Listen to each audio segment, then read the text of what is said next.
Assalamualaikum warahmatullahi wabarakatuh. Semangat pagi. Halo Sobat Semar.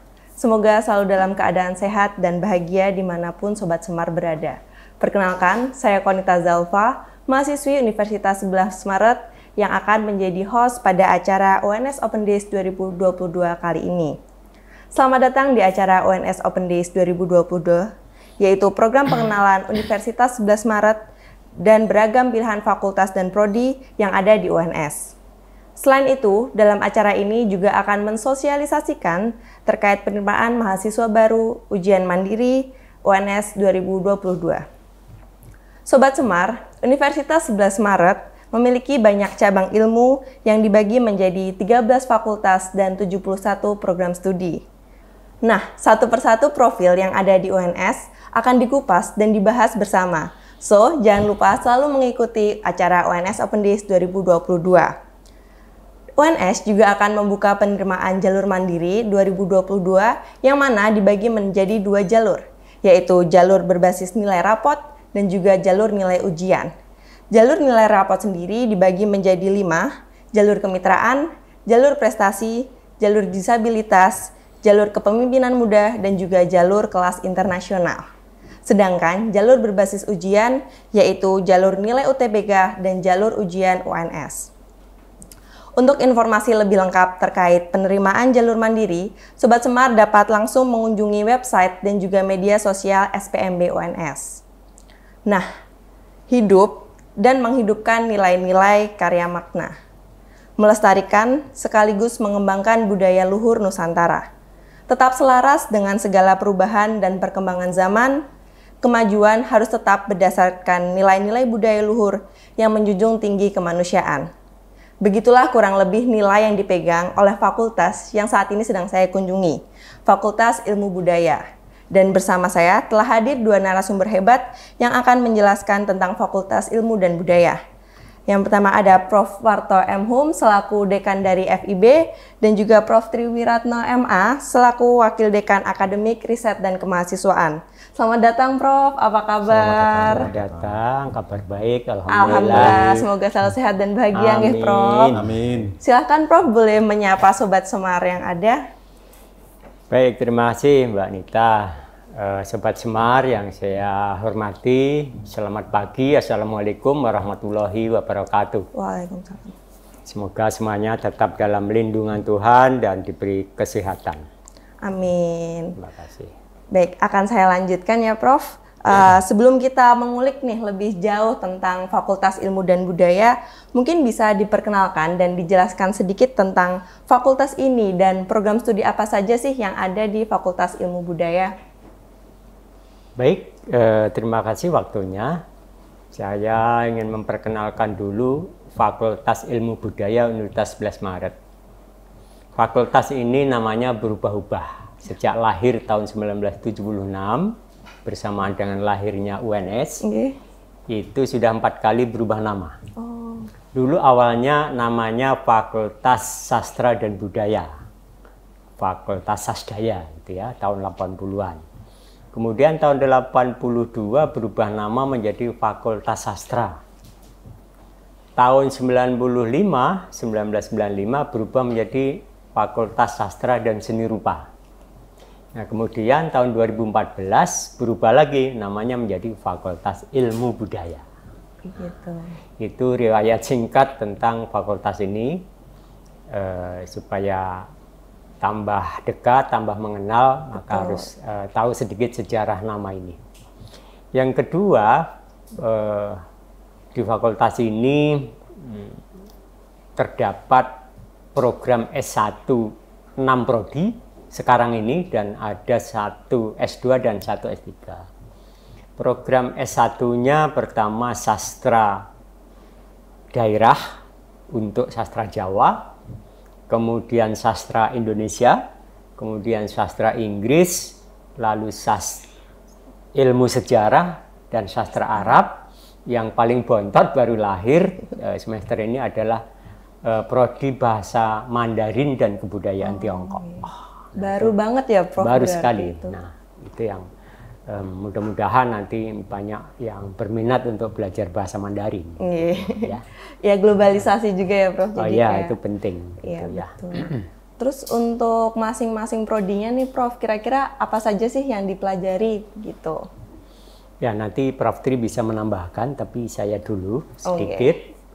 Jadi masing-masing prodi sesuai dengan visi dan misi Fakultas Ilmu Budaya, ya, sebagai fakultas yang maju, unggul, terpercaya di tingkat internasional, terutama di bidang ilmu humaniora atau ilmu budaya, ya, dan bertumpu pada nilai-nilai budaya luhur, budaya Jawa. Itu visinya. Nah, karena yang dikembangkan ilmu humaniora, nah, ilmu humaniora itu mencakup beberapa prodi yang sekarang ada di FIB. Satu tadi adalah bidang sastra, lalu linguistik, lalu filologi, lalu sejarah, dan sebagainya. Nah, masing-masing prodi punya keunggulan. Sastra Inggris sudah pasti akan ahli di bidang bahasa Inggris, sastra Inggris, juga termasuk penerjemahan, yang itu menjadi unggulan kita. Dulu ada American Studies gitu. Sastra Indonesia ya sama, 3 minat, yaitu ada keahlian sastra di bidang sastra, bidang linguistik, dan bidang filologi. Sastra daerah juga sama untuk bahasa Jawa. Jadi ada ahli bahasa Jawa, linguistik Jawa, ada sastra Jawa, dan filologi Jawa. Kemudian sejarah, yaitu keahliannya di bidang sebagai sejarawan, peneliti sejarah Indonesia terutama. Lalu sastra Arab juga sama, itu di bidang kebahasaan dan sastra Arab. Plus sekarang Mandarin, nah ini yang baru, ini juga namanya saja cukup panjang itu ya, prodi bahasa Mandarin dan kebudayaan Tiongkok. Nah, jadi mempelajari bahasa Mandarinnya, dan juga bidang bahasanya, juga kebudayaan Tiongkok. Nah, itu ini mendukung visi dari pengembangan ilmu humaniora tadi. Mungkin Prof. Oke, baik. Saya merangkum saja, Pak Dekan sudah menyampaikan profil setiap prodi. Pada dasarnya, prodi yang ada di Fakultas Ilmu Budaya ini terbagi menjadi 2. Prodi yang terkait dengan kebahasaan dan prodi yang terkait dengan ilmu sejarah, kebudayaan, dan sebagainya. Yang terkait dengan kebahasaan, tentu mahasiswa mempelajari, mengeksplorasi ilmu-ilmu kebahasaan. Pada akhirnya mereka diharapkan menguasai bahasa baik secara lisan maupun tulis. Jadi setelah lulus mereka dapat berkomunikasi secara efektif sesuai dengan bahasa yang diminati di setiap prodi tadi. Selain ahli bahasa, mereka juga menjadi ahli sastra, menjadi penganalisis karya sastra. Bahkan sebagian mahasiswa mempunyai keterampilan khusus untuk bermain drama, menjadi sastrawan, menjadi penulis, dramawan, menjadi penulis, dan sudah terbukti sebagian mahasiswa mendapatkan penghargaan baik di tingkat nasional maupun internasional di bidang penulisan puisi, penulisan cerpen, penulisan novel, dan sebagainya. Oleh sebab itu tidak mengherankan bahwa lulusan prodi kebahasaan di lingkungan Fakultas Ilmu Budaya itu dapat bekerja di bidang apapun. Jadi bidang apapun itu tentu melibatkan penggunaan bahasa. Nah, kalau mahasiswa sudah disiapkan untuk menguasai bahasa, untuk berkomunikasi tadi, nah di setiap institusi tempat mereka bekerja kan mereka berbahasa, berkomunikasi secara efektif. Nah, yang terkait dengan ilmu sejarah ya tadi mempunyai keahlian di bidang kesejarahan, kebudayaan, dan semua lembaga itu menerima lulusan sejarah. Nah, ini Pak Dekan ini yang bisa menjelaskan mengapa demikian. Boleh saya sambung sedikit ya. Jadi ini kaitannya dengan keberadaan Fakultas Ilmu Budaya ya dalam konteks UNS maupun dalam kepentingan nasional. FIB mempunyai kelebihan atau penciri khususnya adalah mengembangkan ilmu-ilmu budaya atau ilmu humaniora. Nah, mahasiswa yang kita didik di sini harapannya selain tadi menguasai keahlian-keahlian khusus yang berkaitan dengan bahasa, mereka juga mempunyai wawasan tentang kebudayaan. Mengapa? UNS ini kan berada di tengah-tengah pusat kebudayaan Jawa. Nah, karena kita berada di pusat kebudayaan Jawa di Solo, Surakarta, maka harus ada fakultas yang mempelajari kebudayaan itu, bahkan mengembangkannya, karena itu menjadi warisan bangsa yang harus dilestarikan. Betul. Oleh karena itu jangan heran dulu UNS itu bisa berdiri karena ada Prodi Sastra Jawa. Kalau nggak ada, nggak diberi izin berdiri. Itu wawasan kebudayaan menjadi sangat penting gitu. Oleh karena itu mari masyarakat yang tertarik untuk mempelajari kebudayaan Jawa khususnya dan budaya Indonesia pada umumnya bergabunglah dengan kami di FIB. Betul. Ini Mbak Nita, wah ini penting sekali tadi kebudayaan tadi ya. Kebudayaan Jawa menjadi sentral. Tetapi tadi ada bahasa Mandarin dan kebudayaan Tiongkok. Ini apa ini? Ya. Ternyata prodi ini itu menggabungkan keahlian kebahasaan, lalu keahlian di bidang budaya Tiongkok dan keahlian budaya Jawa. Kurikulum prodi bahasa Mandarin dan kebudayaan Tiongkok itu disusun sedemikian rupa sehingga mahasiswa itu dapat memadukan bahasa dan budaya Jawa dengan bahasa Mandarin dan kebudayaan Tiongkok. Tidak hanya berhenti di situ, bahkan kita menjalin kerjasama dengan Sihua University. Mahasiswa dari Sihua University nanti belajar di FIB, di UNS, di prodi bahasa Mandarin dan kebudayaan Tiongkok tadi dalam rangka memperdalam kebudayaan Jawa. Sebaliknya, mahasiswa prodi Mandarin dan kebudayaan Tiongkok di sini nanti ke Cina, ke Tiongkok mempelajari budaya Pashu. Nah, jadi ada saling tukar begitu. Dan kurikulumnya sudah dirancang untuk pertukaran mahasiswa seperti itu nanti di semester 6. Oh, begitu. Oke, saya menambahkan sedikit saja tentang identitas FIB. Tadi sudah saya sampaikan visinya ya. Visinya tadi sudah sampaikan. Nah, untuk menegaskan identitas FIB itu visi tadi kami buatkan lambangnya, simbolnya. Nah, kalau tadi masuk di gerbang itu ada lambang simbol namanya Dewa Ruci.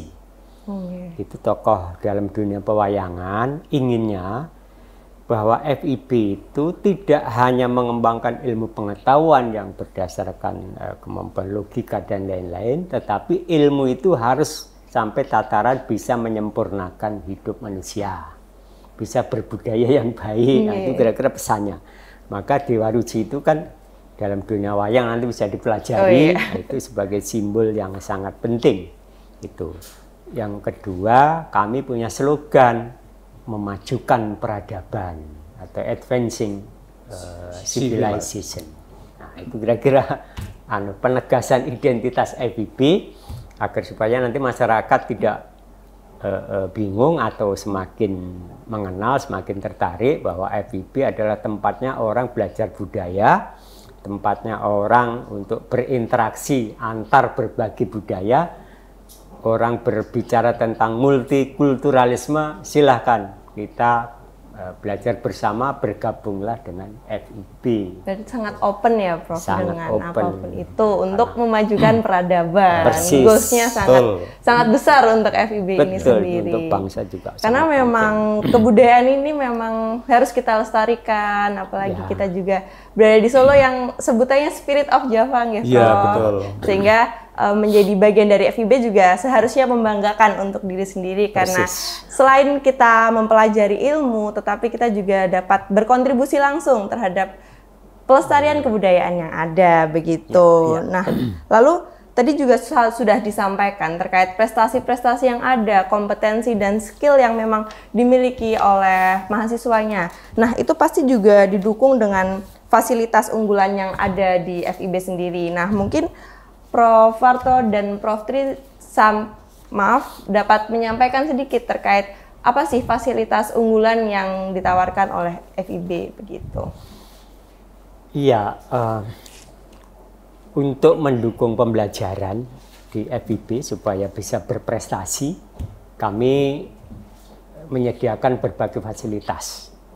Ya, pastinya fasilitas untuk kegiatan administrasi kantor untuk dosen-dosen. Kedua, fasilitas untuk pembelajaran, ruang-ruang kelas yang itu sudah kami setting untuk standar internasional. Nah, itu bisa dilihat nanti di ruang-ruang kuliah di gedung 1 itu. Selain itu juga laboratorium. Nah, laboratorium kita punya beberapa laboratorium, kalau tidak salah ada 5. Laboratorium bahasa, laboratorium filologi untuk naskah-naskah, pembacaan naskah, ada laboratorium sejarah, ada laboratorium sejarah namanya Laboratorium Forsten London, lalu laboratorium kebudayaan, ada gamelan, ada wayang di sana. Lengkap ya, Prof. Itu beberapa unggulan yang kami punya, yang tentu tidak semua fakultas punya karena memang bidang yang dikembangkan berbeda gitu kan. Nah, di luar itu yang menunjang PBM, kami juga memfasilitasi fasilitas untuk adik-adik mahasiswa.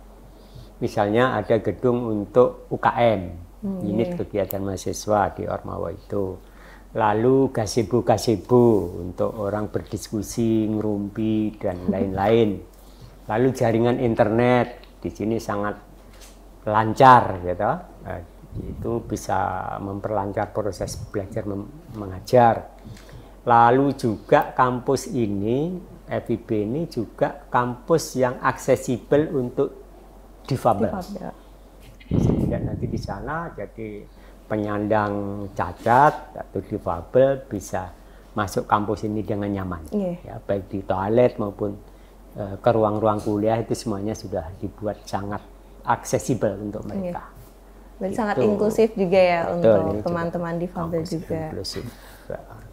Oke, baik. Berarti untuk fasilitas yang memang menunjang nih sistem pembelajaran, lalu kita kan sempat masuk ke dalam masa yang mana kita kuliah online gitu, Prof, secara daring. Nah, Fakultas Ilmu Budaya selama 2 tahun terakhir ini bagaimana sih sistem pembelajarannya begitu?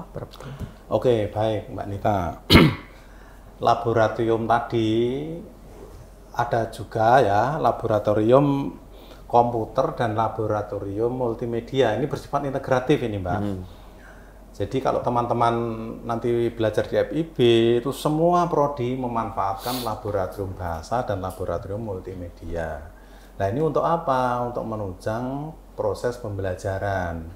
Misalnya untuk membuat video, untuk membuat katakanlah mahasiswa diajari menjadi pembawa acara, menjadi pranotocoro. Nah, ini direkam dulu di lab, di video, kemudian ditinjau, dilihat bersama-sama, kurang ini, kurang itu, lalu diulangi lagi sampai sempurna. Sehingga antara dengan proses begitu ya, itu mahasiswa kita itu sering mendapatkan prestasi di kompetisi nasional maupun internasional. Jadi mereka itu menang di tingkat nasional atau internasional, misalnya pembuatan iklan digital, pembuatan misalnya cara mengatasi COVID secara budaya, itu mahasiswa kita yang menang. Kan luar biasa itu. Berarti dapat bersaing dengan fakultas-fakultas itu antara lain lain juga. digarap di lab komputer dan lab bahasa tadi. Terus selama 2 tahun ini yang ditanyakan tadi mengenai proses pembelajaran di kelas ya, Pak Dekan tadi sudah menyampaikan bahwa jaringan internet kita itu kuat. Setiap kelas disediakan satu jaringan. Kemudian di setiap kelas disediakan PC, komputer, juga LCD, ya, LCD. Sehingga proses pembelajaran hybrid di Fakultas Ilmu Budaya, jadi campuran luring dan daring itu berlangsung dengan baik. Tetapi begini Mbak, ada kendala juga. Kendalanya apa? Kendalanya adalah bahwa kadang-kadang begini ya, jaringan internet kita kuat, tapi jaringan internet yang di luar, yang di tempat mahasiswa masing-masing kan belum tentu kuat. Iya, betul. Nah ini yang terus kita cari pemecahannya. Tapi pada hakikatnya proses pembelajaran melalui daring dicampur dengan luring dapat berjalan dengan baik.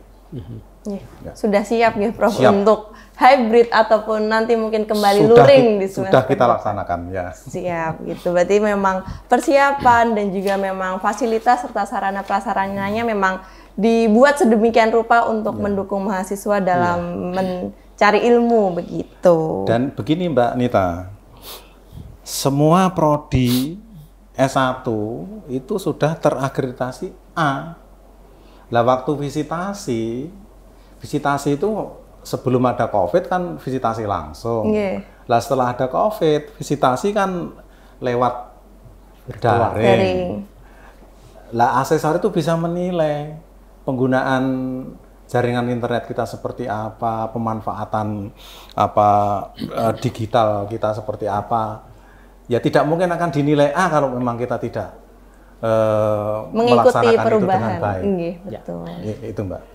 Ya berarti mungkin itu juga bisa menangkis stigma yang biasanya kayak ilmu budaya ketinggalan zaman karena mempelajari budaya, padahal tidak sama sekali nggih Prof itu. Tambahannya kita punya SDM dosen yang cukup handal. Betul.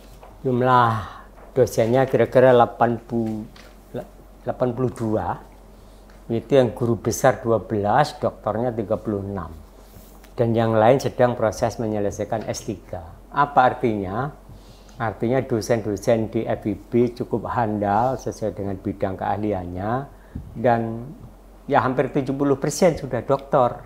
Gitu. Nah itu kan jaminan bahwa proses belajar mengajar di sini nggak main-main. Iya, didukung oleh tenaga pendidik yang memang handal. Tendiknya juga sangat bagus. Kita punya 37 tendik, semua itu mendukung PPM yang menghasilkan lulusan yang handal gitu. Dan expert di bidangnya masing-masing. Persis, itu yang kami harapkan. Baik, lalu kalau terkait implementasi terkait Kampus Merdeka nggih Prof, karena sekarang kan oleh Mas Menteri nggih sudah ada program baru terkait Kampus Merdeka. Itu kalau di FIB bagaimana Prof implementasinya? Oke, baik. Kampus Merdeka, Merdeka Belajar itu sangat luas ya Mbak ya. Saya hanya mensuplik sedikit saja ya. Karena waktu. Ya, karena waktu ya. Proses pembelajaran dengan MBKM berjalan dengan baik di FIB. Misalnya begini, mahasiswa FIB mengambil mata kuliah di universitas lain di Indonesia maupun di luar negeri. Jadi banyak sekali mahasiswa kita mengambil mata kuliah di UI, di UGM, di Unpad, dan di mana-mana. Terus sebaliknya, mahasiswa dari luar UNS itu ya belajar ke FIB. Ini sangat mencengangkan, sangat mengharukan ini Mbak. Sastra Jawa yang dipandang sebelah mata oleh sebagian besar orang, tapi peminatnya prestasi banyak. Kita luar biasa. Mata kuliah kebudayaan Jawa itu diikuti oleh mahasiswa dari hampir seluruh Indonesia. Itu kan luar biasa. Itu satu hal. Kemudian kita juga melaksanakan pertukaran mahasiswa.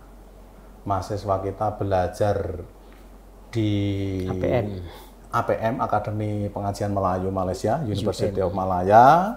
Kemudian mahasiswa sana belajar di sini. Dikirim ke sini. Nanti program studi bahasa Mandarin dan kebudayaan Tiongkok juga begitu. Di semester 5, 6, 7 itu mahasiswa dari sana belajar di sini, mahasiswa kita belajar di Tiongkok. Nah, tahun lalu 30 mahasiswa APM ke sini secara daring, tapi tahun sebelum Covid betul-betul datang ke sini. Mereka belajar bahasa Jawa, bahasa Indonesia, tembang Jawa, cara menabuh gamelan dan sebagainya. Kemudian 30 mahasiswa kita rata-rata juga pergi ke APM sebelum Covid. Nah, setelah Covid secara daring. Nah, ini prestasi yang membanggakan juga. Iya, karena orang dari luar ingin belajar terkait budaya kita, begitu nggak, Prof? Ya, ya. Baik. Ada lagi yang mungkin. Lalu selanjutnya, ini kan sudah mendekati masa seleksi penerimaan mahasiswa baru, nggih, Prof?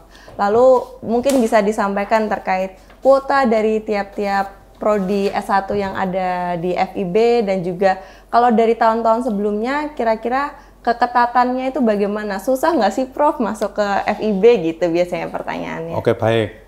Satu persatu, Mbak Yaya, sabar ya. Waktunya ya. Ini ada. Oke, baik. Ini mengenai daya tampung ya. Nggih. Saya urutkan saja ya. Sastra daerah itu daya tampungnya 80 untuk saat ini ya, yang sekarang berlangsung ini ya. Nggih. Terus sastra Indonesia 80, sastra Inggris 75, ilmu sejarah 75, sastra Arab 80, bahasa Mandarin dan kebudayaan Tiongkok diharapkan baru 60. Karena baru ya. Nggih. 60. Lah keketatannya bagaimana, Mbak? Yang paling ketat itu sastra Inggris. 1:31. Itu 1:31. Kemudian disusul sastra Indonesia 1:16. Lalu ilmu sejarah 1:13. Sastra Arab 1:12. Sastra daerah 1:7. Jadi boleh dikatakan ketat. Iya, betul. Ya. Ya, berkisar antara 1:10 sampai 1:30 lah globalnya ya. Iya. Cukup baik. Jadi memang ya harus berusaha lebih lagi ya untuk Sobat Semar yang mungkin memiliki minat untuk masuk ke FIB ini. Ya, betul. Karena memang dari sarana prasarana, lalu tadi sudah dijelaskan juga terkait hubungan kerjasama dengan universitas lain di luar juga itu menjadi salah satu unggulan ya dari FIB ini. Ya, ya. Baik, selanjutnya saya mungkin masuk ke topik pembahasan yang lain, yaitu terkait kira-kira prospek kerja untuk alumnusnya itu dapat ke bidang apa saja nggih, Prof? Selain tadi sudah sempat di-mention juga terkait memang fokus ke bagian bahasa, lalu tapi bisa diterima di segala bidang ya, Prof, tadi betul. begitu. Mungkin bisa dijelaskan lebih lagi terkait hal tersebut. Sedikit ya sebelum Prof Tri ya, sedikit Silakan. saja. Saya ingat kemarin dialog dengan Mas Menteri, Mas Bahlil ya, Menteri Investasi yang datang ke UNS kemarin. Nah, jadi pertanyaannya kan, siapa yang ingin jadi kaya? Semua angkat tangan. Siapa yang ingin jadi pengusaha? Angkat tangan. Kalau ingin jadi kaya, jadilah pengusaha, jangan jadi karyawan, dia bilang gitu. Ini saya tarik ke lulusan FIB, bahwa sebenarnya kalau sudah bicara lapangan kerja itu terbuka luas untuk semua lulusan dan sesuai dengan bidang masing-masing. Bahwa dalam konteks sekarang, orang tadi misalnya ingin jadi pengusaha, dari FIB pun ya bisa jadi pengusaha gitu loh. Nah, kalau itu mau dispesifikkan, itu ya bisa juga bahwa lulusan FIB itu bisa masuk instansi pemerintah, bisa swasta, bisa membuka usaha sendiri, jadi wira swasta, itu semuanya sangat mungkin. Dan itu sudah terbukti, sudah terbukti. Nah, tadi soal ahli-ahli bahasa sudah pasti semua instansi membutuhkan. Iya, betul. Kan? Ahli sejarah juga banyak instansi membutuhkan keahlian itu. Nah, itu contohnya ya. Nah, tadi ahli-ahli penulis atau apa jadi wartawan juga sangat membutuhkan kebahasaan dan tentang keahlian kebudayaan. Oh Pak Tri, Ya, singkat saya saja kalau sambung. karena waktu. Setiap tanggal 17 atau setiap Dies Natalis itu kan mahasiswa berprestasi dari setiap fakultas, setiap prodi itu kan ditampilkan, Mbak ya. Iya. Ternyata mahasiswa-mahasiswa yang berprestasi di mana-mana itu adalah alumni kita yang tidak kita duga sebelumnya. Misalnya jurusan sastra Inggris, prodi sejarah, kok menjadi tentara dan berpangkat lagi. Nah, ternyata berkontribusi di sana sesuai dengan bidang ilmunya. Misalnya ya jadi tentara, tidak melulu memegang senjata, tapi ternyata yang terkait dengan diplomasi kebahasaan, diplomasi politik, Betul. nah, masuk di situ. Menjadi pendamping pejabat sampai setingkat presiden bahkan waktu dituturkan itu, menjadi pendamping itu lalu menerjemahkan atau apa, mendampingi itu ya. Jadi di luar dugaan. Nah, ternyata semua prodi itu memiliki peluang untuk masuk ke lembaga manapun, baik pemerintah maupun swasta. Berarti mungkin yang dapat saya tarik, selagi kita memiliki kompetensi dalam bidang tersebut dan instansi tersebut, tidak menutup kemungkinan bahwa kita bisa berkarir di instansi tersebut, ya, Prof. Baik, jadi untuk teman-teman semua, memang FIB tidak hanya tidak hanya fokus pada ilmu budaya dan bahasa, tetapi memang bisa banyak kompetensi dan juga skill yang dikembangkan untuk kita berkarir di tempat-tempat lain juga, yang asal kita ada keinginan untuk berkembang, ya, Prof. Satu hal lagi, Mbak, ini penting ini, maaf ini ya. Kita sekarang ini bekerja sama dengan Sekretaris Kabinet. Ya. FIB itu diserai untuk menyusun rambu-rambu kenaikan pangkat pegawai di Sekretaris Kabinet dari sisi bahasa dan dari sisi penerjemahan. Ini kan luar biasa. Jadi soal yang membuat rambu-rambu aturan naik pangkat itu seperti apa, kita yang buat. Yang menilai, gitu, Prof. Berarti. Yang membuat instrumennya, indikatornya. Itu kan luar biasa. Nah, terus juga kita bekerja sama dengan LPDP, penyandang beasiswa itu ya. Kita diminta untuk melatih keterampilan bahasa Inggris ya, sebelum mahasiswa itu menempuh pendidikan di luar negeri maupun di dalam negeri. Ini juga luar biasa. Betul. Silakan. Berarti memang sangat banyak tempat-tempat yang memang membutuhkan lulusan dari FIB ini. Nah, mungkin kita udah hampir mencapai penghujung acara, Prof. Dan juga salah satu pejabatnya itu lulusan sastra Inggris. Oh gitu. Ya, mereka melanjutkan ya, gitu, dan mencari jadi hubungan yang lebih baik lagi ya, Prof. Silakan. Berarti. Baik, sebelum kita tutup mungkin Prof. Warto dan Prof. Tri dapat menyampaikan closing statement yang berisi mungkin pesan dan harapan untuk Sobat Semar yang memiliki ketertarikan untuk mendaftar di FIB. Monggo, Prof. Ya, harapannya masyarakat semakin mengenal FIB sebagai tempat belajar yang nyaman, yang cocok untuk mereka yang berminat di bidang bahasa dan budaya dan sejarah juga. Nah, silahkan masyarakat bergabung dengan kami, belajar bersama-sama memajukan bangsa kita, dan tidak lupa juga selalu mengingat kebudayaan kita sebagai identitas. Betul. Dan jangan lupa kita terus berada dalam perubahan-perubahan yang cepat, kita harus adaptif supaya kita tidak kehilangan identitas dan jati diri kita sebagai ya. Monggo, Prof. Terima kasih teman-teman mahasiswa dan calon mahasiswa nanti yang akan masuk ke FIB. Selain mempelajari ilmu pengetahuan yang terkait dengan bahasa, sastra, filologi, dan budaya, sejarah, di kampus kita ini mahasiswa juga aktif di kegiatan organisasi kemahasiswaan. Nah, disitulah mahasiswa berlatih mengembangkan diri. Terbukti apa? Dengan fasilitas yang ada tadi dan dari bimbingan Bapak Ibu dosen, kita itu mempunyai prestasi yang luar biasa ini, Mbak. Prestasi mahasiswa dari tahun 2021 sampai 2022 ini prestasi kompetisi ya, Mbak. Ini juara 1, 2, 3 ya. Regional itu 11. nasional itu ada 64. Yang internasional itu ada 4. Kemudian baru-baru ini saja, ini yang internasional belum tercatat ini, itu ada 2. Berarti 6 ya, Prof? Ya, totalnya. jadi ini kan luar biasa, kompetisi internasional, Mbak. Oke, terima kasih.